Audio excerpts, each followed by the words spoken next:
Hello everybody and welcome back to another mathematics video. In this video we'll be looking at the beautiful topic of functions, and at the end of this video you should be able to do two things. One, you should be able to evaluate functions, and two, you should be able to evaluate composite functions. Now what exactly is a function? Now conceptually, when we think about a function, we can think of it as a machine in which you insert something and it gives you back out something else. So now let's look at our first example. So the question says, given the function f of x is equal to 3x minus 5, determine the value of, let's say we wanted to find f of 2. So in this case, we see the function f of x is equal to 3x minus 5, and x is being replaced with 2. So just like how in the notation, x is replaced by 2, in the function, in the actual function, we'll replace x with 2. So f of 2 will be equal to 3, instead of multiplied by x, it will be multiplied by 2 minus 5. And 3 times 2 would give me 6, and 6 minus 5 would give me 1. So f of 2 is equal to 1. So all we did, we substituted the value of x, in this case which was 2, into the function, and that will give us a value of 1. So f of 2 is equal to 1. So we put in something in the function and we got out another number, and that is what functions do. So let's look at another example.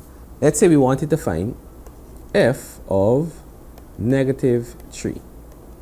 So f of negative 3, in this case we're replacing x with negative 3 in the function. So this would be 3 multiplied by negative 3 minus 5. And 3 multiplied by negative 3 would give me a negative 9, subtract 5. So negative 9 subtract 5 would give me a negative 14. So f of negative 3 is equal to negative 14. So let's supplement these two examples with another example to cement the concept of evaluating normal functions. So let's say we wanted to find, let me draw a line to separate. Let's say we wanted to find f of 1 over 3. So of course, we're doing the same thing. We're taking whatever x is being replaced with and we're putting it in the function. So we have a fraction, we'll put the fraction in the function. So this will be equal to 3 multiplied by x. Now instead of x, this x here, we will put 1 over 3. Subtract 5. So 3 times 1 over 3 would give me 3 over 3, which will simply give me, 3 over 3 will give me 1. So 1 minus 5 would give me a value of negative 4. So f of 1 over 3 would give me a negative 4. So all we are doing, whatever is the function we want to evaluate, we are inputting that into the function, and that will give us another answer. So we put in something and we get out something, and that is what functions do. So let's look at another example. So this example says, given f of x is equal to 2x plus 5 and g of x is equal to 3x minus 4, determine the value of, let's say we wanted to find f g of x. So in this case we have a composite function. Now a composite function means we are taking two functions and we're combining them. How are we combining them? We're basically putting one function into the other. So in this case, we want to find fg of x. So what this notation is saying is that we're taking the function g of x and we're putting that function inside of the function f. So how do we do that? In the previous example, we saw that when we wanted to find f of 2, we simply replace x with 2. So in this case, if we want to put g inside the function f, wherever x is in the function, we'll replace it and we'll put the function g of x. So this will give us, we'll take in the function f because we're putting g inside that. So we'll say 2, instead of x, we'll put the function g of x plus 5. So this will simplify and give us 2 multiplied by the function g of x, which is 3x minus 4 plus 5, And we use our knowledge of algebra to simplify this. So this 2 has to be distributed throughout. So this would be 2 times 3x would give me 6x. 2 times negative 4 would give me a negative 8 plus 5. And this will simplify further to give us 6x. Negative 8 plus 5 would give me a negative 3. So fg of x would give me 6x minus 3.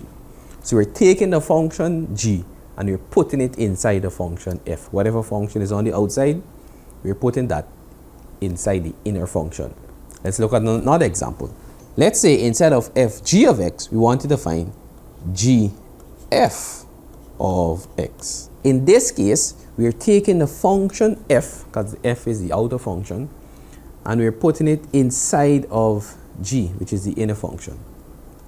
So this will be, we're taking the function g now, we're writing that, so this will be 3 multiplied by, instead of x, we're replacing it with g of x. Instead of x, we're replacing it with f of x. So f of x would be f of x minus 4. This will further give us 3 multiplied. The function f of x is 2x plus 5. So you're putting that in the function. 2x plus 5 minus 4. We use our knowledge of algebra and simplify this. So 3 times 2x would give me 6x. And 3 times 5, positive 5 would give me plus 15 minus 4. And 6x, 15 minus 4 would give me plus 11. So gf of x would give me 6x plus 11. And as we can see, we can see the function fg of x is not the same as the function gf of x. So we need to be careful when we are doing our substitution. We must remember, whatever function is on the outer part, we're putting that function in the inner part. So this question can go on further to ask us another thing. They can ask us to find fg of 2. So let's say we're given the same function, f of x is equal to 2x plus 5 and g of x is equal to 3x minus 4. And we now want to find fg of 2. So there are 2 ways, probably more, but there are 2 main ways that we can use to take into consideration that we did not just do all the work in the previous 2 examples, and we look at the way, taking that into consideration. So let's look at this question. So fg of 2. So in this case, we're taking the function g of 2 and we're putting it inside the function f. So this will be, we can first find g of 2.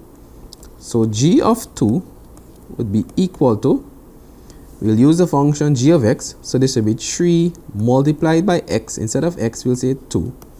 Subtract 4.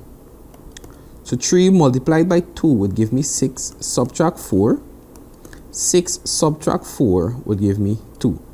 So g of 2 is equal to 2 after we work it out. Now this is a coincidence that g of 2 is equal to 2. This is not always the case. So we just need to be careful when we work it out. So g of 2 is equal to 2. So what this is saying, we're taking the value of g of 2, in this case, which is 2, and we're putting that inside the function f. So now this can work out and give us, instead of f of x, we'll put what is the value of g of 2, in this case, which is 2. So f of 2 is equal to 2 multiplied by, instead of x, we'll say 2 plus 5. And this will give us 2 2's 4. 4 plus 5 would give me 9. So f of 2 is equal to 9. That is after we are done with our working. And this is one way that we can work this question. So let's look at the other way. So the other way would require us to find fg of x. But because we already found that in the previous example, fg of x, which we found to be 6x minus 3. So we have fg of x is 6x minus 3. We will take this function into consideration and find fg of 2. So fg of 2 would be, so we already have the function fg of x, so we're taking 2 and we're substituting inside of that function that we found. So of course, if you did not do the work and you want to use this approach, you must first find, before you find fg of 2, you must first find fg of x. Because we already found it in the previous example, we will not go through that again. So this will be 6, instead of x, 2, subtract 3. And 6 times 2 would give me 12, subtract 3, this will give me 9. So fg of 2 would be equal to 9. And as you can clearly see, it's the same thing like what we found just now. We worked it the other way. So it's just up to preference and how you want to work this. The easier way to do it would be to find g of 2 first and then take that answer and putting it inside of f. Or you can find fg of x first, then you go on to find fg of 2. It's up to you. And we'll end off the video with a final example to solidify our understanding of composite function. Let's say we're given h of x is equal to 4x minus 5 and g of x is equal to x minus 4. And we want to find the value or determine the value of hg of negative 3. So let's do this. So we want to find hg of negative 3. So what I will do, I will first find what is g of negative 3. And then I'll take that answer and I'll substitute it inside the function h. So g of negative 3 would be, we see the function g of x is equal to x minus 4. So this would be negative 3 subtract 4. So negative 3 subtract 4 would give me a negative 7. So g of negative 3 is equal to negative 7. So I'm taking this negative 7 and I'm putting it inside the function h, because that is the value of g of negative 3. So I will find h of negative 7. So this will be equal to 4, instead of x, I will say negative 7 subtract 5. So 4 times negative 7 would give me a negative 28 subtract 5. So negative 28 subtract 5 would give me a negative 33. So h of negative 7 is equal to negative 33. And that is the value of h of negative 3.